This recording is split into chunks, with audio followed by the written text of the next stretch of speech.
on functional communication training. I am Kristen Solomon. I'm Kimberly Janis. I'm Melanie Lewis. I'm Jack Oliver. Jessica Rodriguez. And I'm Mina Badati.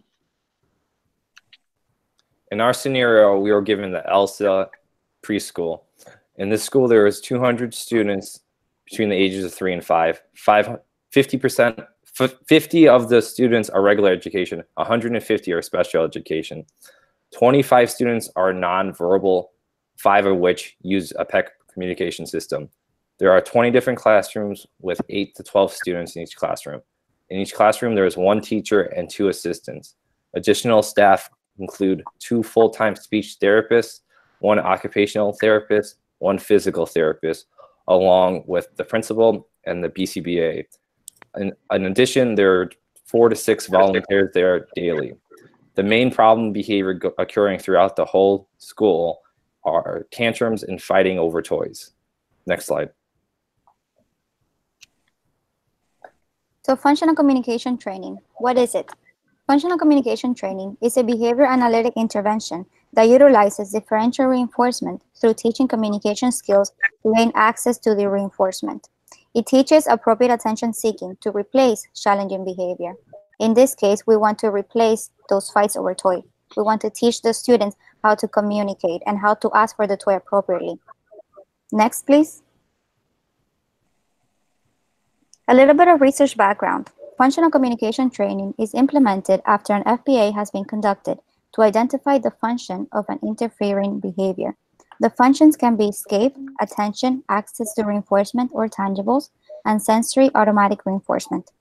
Functional communication training includes teaching replacement communication behaviors, reinforcing those replacement behaviors, and ignoring or correcting inappropriate behaviors of communication. Next.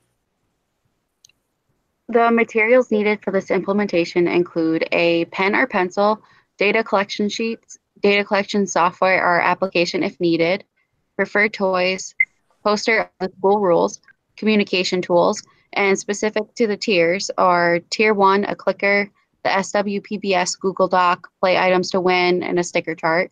For Tier 2, functional communication games, and for Tier 3, a timer. Next.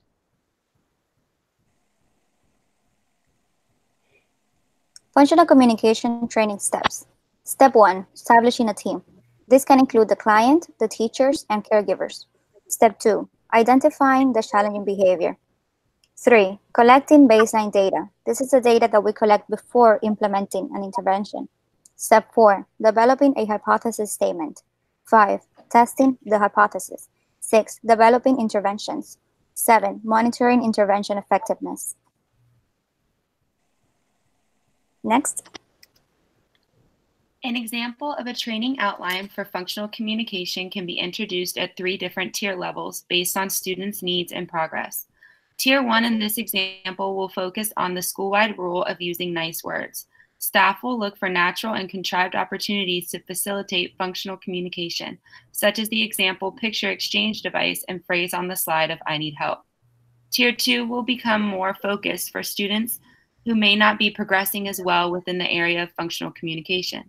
Staff who determine a student is struggling can refer the student for an assessment to be conducted by the speech pathology team. If the SLP determines the student is in need of more intervention, they can be recommended for a communication social skills group.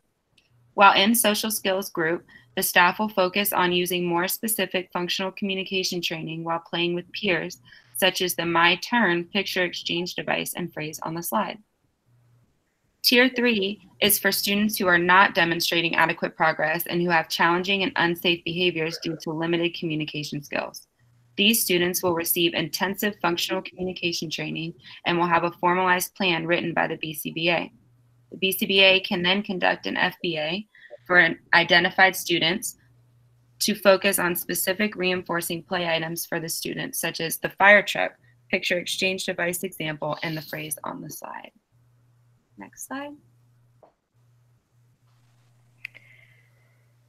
It can be used towards our scenario to decrease the problem behavior such as fights and tantrums occurring during playtime in every classroom when a student grabs a toy from another student without asking for it.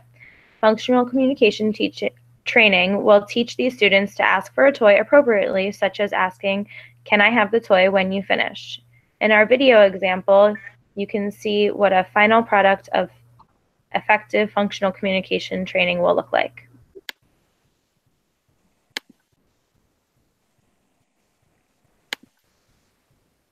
Encourages their play and then prompts the turn taking.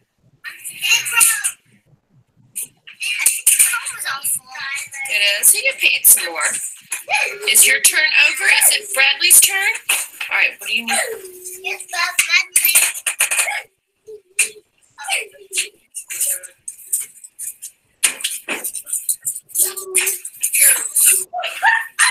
What did you notice?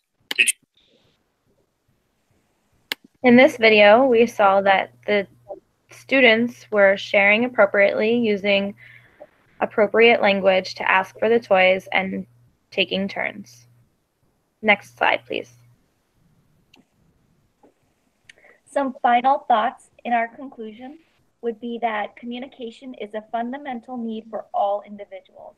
In the school setting, it is critical to have strong communication skills to increase learning and social opportunities, as well as increase independence.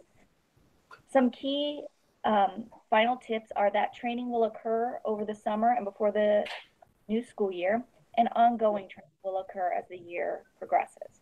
The startup cost will be minimal.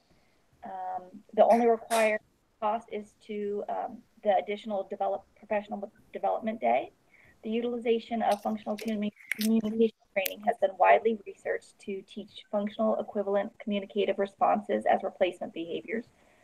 The strong point in this intervention will depend on the immediate positive behavior-specific praise that the learner will receive when appropriately using the language that is taught to them. All data in all three tiers will be frequency-based. This school-wide positive behavior intervention and support will encourage students to use verbal behavior or alternative communication through natural environment teaching in contrived situations. We thank you for joining us in this presentation. Thank you.